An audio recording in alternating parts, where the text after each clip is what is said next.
our OFWs and their families. Key partner po sila ni OWA sa pag-promote ng welfare ng ating mga kababayang OFWs and their families. With changing landscape of overseas employment and the growing need to create sustainable opportunities for returning OFWs, the role of the Ministry of Labor and Employment under their Overseas Workers Welfare Bureau is a vital help in helping our workers transitioning or reintegration into a local workforce. We are honored to hear from a leader whose work contributes to building stronger employment and of course integration programs to our OFWs. Ladies and gentlemen, let us welcome with a warm round of applause the Director of the Overseas Workers Welfare Bureau, Honorable Anwaruddin U. Tayuan. Please, palakpakan natin. Ha? Anwaruddin. James Palayon. Ayan, maraming salamat sa ating napakagwapo at napakagaling na MC. A'udhu billahi minash shaitanir rajim. Bismillahirrahmanirrahim. Wassalatu ala asrafil ajmain. Amma ba'd. Assalamualaikum warahmatullahi ta'ala wabarakatuh. Of course, sa aking paghanga at partner sa public service, ang aming pinakamasipag na direktor ng OWA, Ma'am Vidal, ang aming kasama sa farm, ang RBOI, Sir Abulto, ang kasama, and of course sa PHED.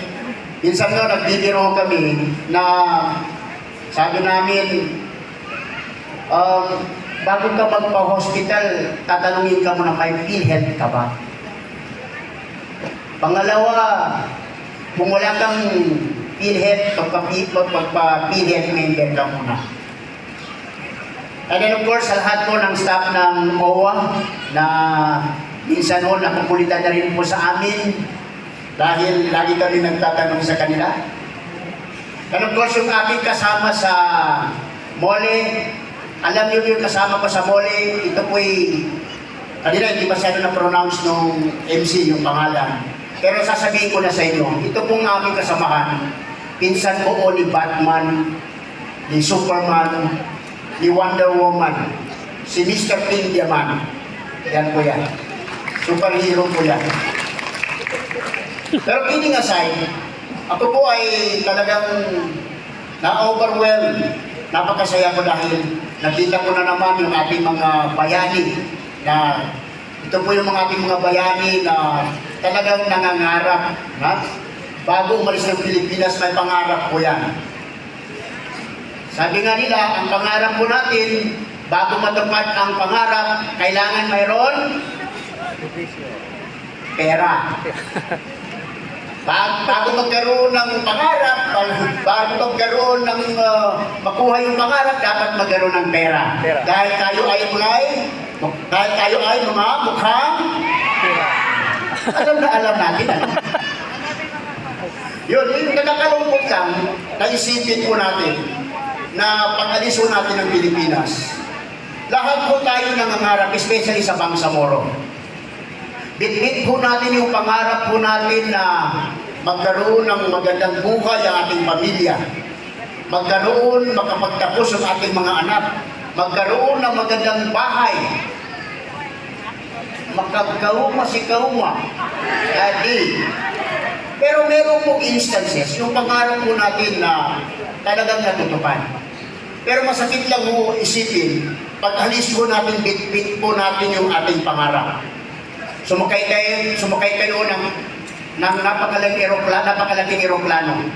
Dala-dala ang pangarap, bitbit ang pangarap. Nandoon kayo sa abroad, nagsikap, nagtiyaga, walang tulog, mayroon bang violation sa kontrata, hindi pa sinahuran. Pero ang pinakamasakit sa atin, yung uuwi tayong bit-bit pa rin ang pangarap. Meron bang itatanong ko sa inyo, meron bang natupad ang pangarap? Taas ang kamay. Oo, natupad ang pangarap. Nakapag-ipon kayo ng pera. Wala. Okay, very good po yun. So, alam nyo ba, karamihan po sa atin, natupad ang pangarap. Yung iba naman, very sad, hindi natupad ang pangarap. Alam rin ba na sa Maguindanao alone, ito yung pinakamaraming pumupunta, nagtatrabaho sa abroad, na domestic worker.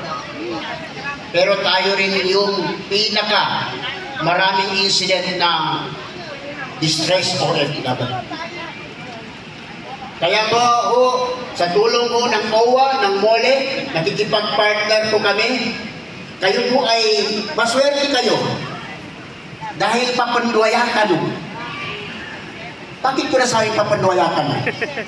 Dahil kung pupunta kayo ng OWA, meron po kayong mga assistance na nakukuha. Pupunta naman kayo ng MOLE, meron din kayo nakukuha. Kaya sa kanuna papanduayakan. Huwag ka na kauma, papandoya sa program. Kaya nga po, yung programa po ng OWA, mayroon din programa ang Molly Farm. Now, almost the same, kaya we encourage po, lahat po ng kamag-anak ninyo, kapatid ninyo na nasa abroad pa, you encourage them na mag-renew ng contract, mag-renew ng membership sa OWA. Kaya pagdating dito, minsan zero. Dahil hindi na pala 10 taon sa abroad, ipinagmamalaki pa natin 10 taon sa abroad. Aday mga boy, pag kayo muna amunin, ipina-extendin sa ipina-extendin mo sa amunin. Uy, dahil mo sa marinig contract. Dahil marinig OWA membership. Banaw. So yun, and then, i-encourage din, sabihan ng mga pamilya natin, na dapat yung gamitin na pangalan ay inyong pangalan mismo. Kasi bawal na yung noon sina uso natin baklas. Kasi hanggang ngayon problema pa rin namin na kung saan po yung hinahanap po yung si Sally. Kasi umalis ng Pilipinas, yan ito sa pangalan, totoong pangalan, Salibulan. Nung nagka-passport, Sally. Kaya nung hinahanap kasi may nangyari kay Sally, hindi mahanap ng pamilya kasi Sally na po yung pangalan.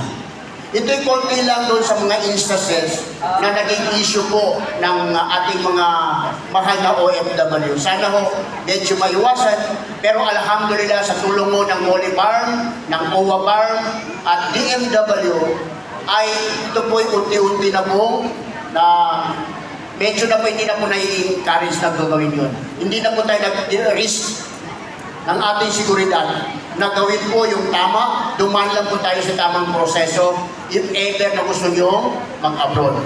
Kasi nandito lang po kami kasi handang tumulong, handang po magserbisyo para sa inyo.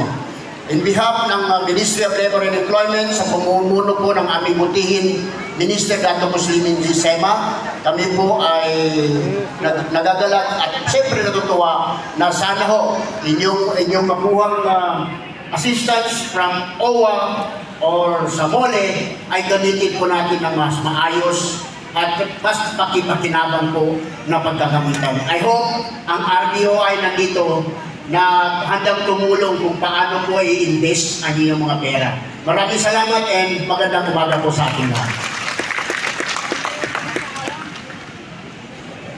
Ayan, so maraming salamat po sa idol ng mga OFWs, Sir James Tayuan. Palakpakan naman po natin siya once again.